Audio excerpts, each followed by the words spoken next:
खुदी को कर बुलंद इतना हर तकदीर से पहले खुदा बंदे से खुद पूछे बता तेरी रजा क्या है. Today I will tell you about Allama Iqbal.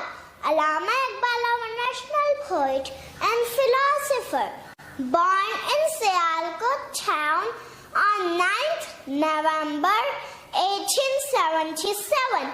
He wrote poetry in Urdu and Persian languages. This poetry is considered to be among the greatest of the modern era. His vision of an independent state of the Muslims of British India. Allama Iqbal, our national hero and poet.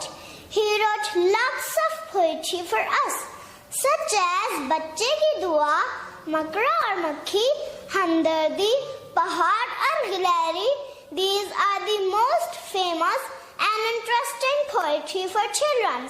Allama Iqbal died in Lahore on 21st April 1938 and is buried near the Badshahi Masjid in Lahore.